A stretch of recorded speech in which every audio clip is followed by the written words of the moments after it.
Okay, another video. Today I'm going to try something a little different. I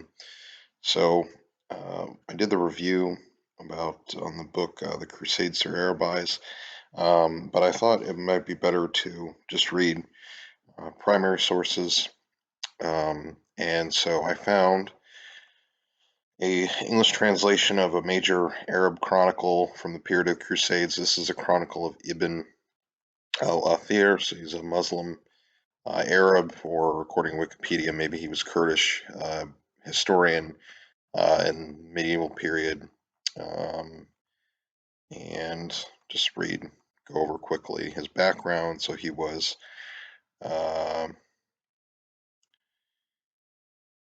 lived in the late 12th, early 13th century, I guess. Born May 1160. Living in the aftermath, well, during basically the era of the Crusades. So this edition of his history, there's 3 volumes or 3 parts. And if you want to look it up, you can find it on LibGen. It's the Chronicle of Ibn Al-Athir for the Crusading Period from al-Kamil fil Tariq. And so this is part 1. It's the years 491 to 541 / 1097 1146. The Coming of the Franks and the Muslim Response. This is translated by D.S. Richards and published by Routledge in 2006. So if you want to find this, online or through your library, you can look it up. So I'll just read the first couple parts, and we can. And if you like this sort of thing, maybe I'll try more of it. So this is the year 491, or 1097, 1098. Of course, it's got the Muslim years. Okay. How the Franks took the city of Antioch. The power of the Franks and their increased importance were first manifested by their invasion of the lands of Islam and their conquest of the part of them in the year 478, which is 1085-86. For that was when they took the city of Toledo and the other cities of Spain, as we have already mentioned. Then in the year 484, 1091-2, they attacked and conquered the island of Sicily, as we have already mentioned. So I'm just going to interrupt here. There's a couple footnotes. So this is in an earlier volume of the history that covers these events, but we're looking at the Crusades. Okay, so I'll continue with the reading. They descended on the coast of Ifriqiya and seized some part, which was then taken back from them. Later they took other parts, as you shall see. When it was the year 490, 1096, 97, they invaded Syria. The reason for their invasion was that their ruler Baldwin, a relative of Roger the Frank, who had conquered Sicily, gathered a great host of Franks and sent to Roger, saying, I have gathered a great host, and I am coming to you. I shall proceed to Ifriqiya and take it, and I shall be a neighbor of yours. Roger assembled his men and consulted them about this. They said, by the truth of the gospel, this is excellent for us and them. The lands will become Christian lands. Roger raised his leg and gave a loud fart. By the truth of my religion, he said, there is more use in that than in what you have to say. How so? They asked. If they come to me, he replied, I shall require vast expenditure in ships to convey them to Ifriqiya, and troops of mine also. If they take the territory, it will be theirs, and resources from Sicily will go to them. I shall be deprived of the money that comes in every year from agricultural revenues. If they do not succeed, they will return to my lands, and I shall suffer from them. Tamim will say, you have betrayed me and broken the agreement I have with you. Our mutual contacts and visits will be interrupted. The land of Ifriqiya will be waiting for us. Whenever we find the strength, we will take it.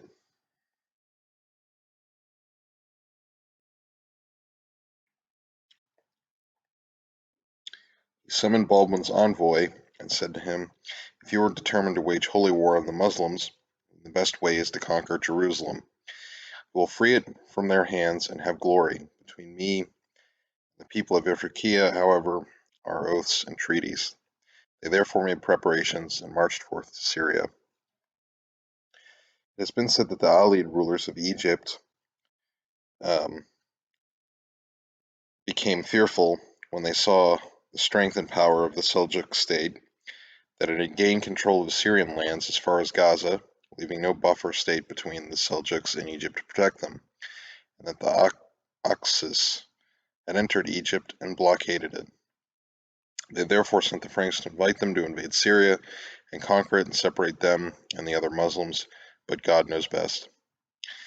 After they had decided to march to Syria, they went to Constantinople to cross the straits into Muslim lands, travel on by land, for that would be easier for them. But when they arrived, the Byzantine emperor refused them passage through his territory. He said, "I will not allow you to cross into the lands of Islam until you swear to me that you will surrender Antioch to me." His aim was to urge them to move into Islamic lands, assuming that the Turks would not spare a single one of them, because he had seen how fierce they were in their control of the lands.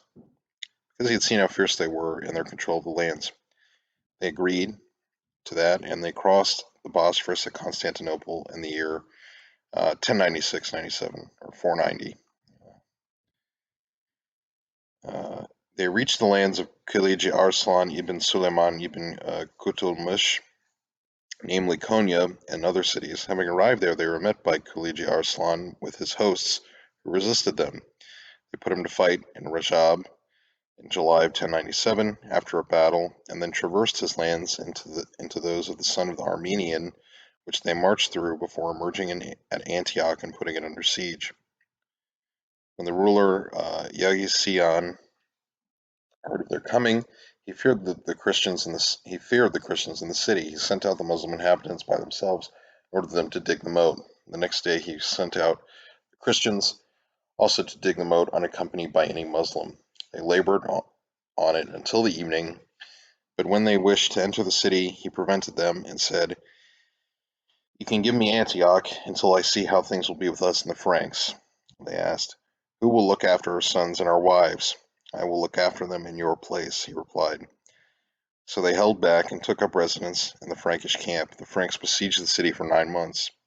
Yagisian displayed such courage, excellent counsel, resolution, and careful planning as he had never seen from anyone else. Most of the Franks perished.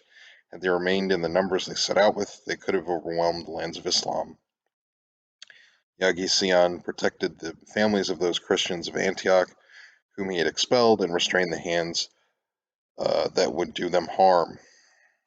After their siege of Antioch had lasted long, the Franks made contact with one of the men garrisoning the towers, who was an armorer known as Ruzba, and offered him money and grants of land. He was in charge of a tower next to the valley, which was built with a window overlooking the valley. After they had made an arrangement with this cursed armorer, they came to the window, which they opened, and through which they entered. A large number climbed upon ropes.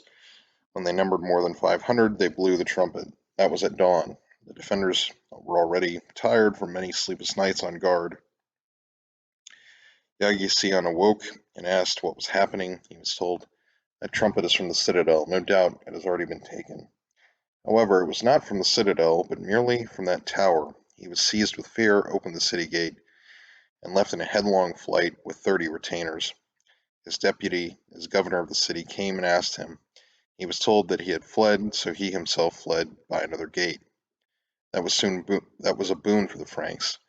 Had he held firm for a while, they would have perished. The Franks entered the city through the gate and sacked it, killing the Muslims that were there.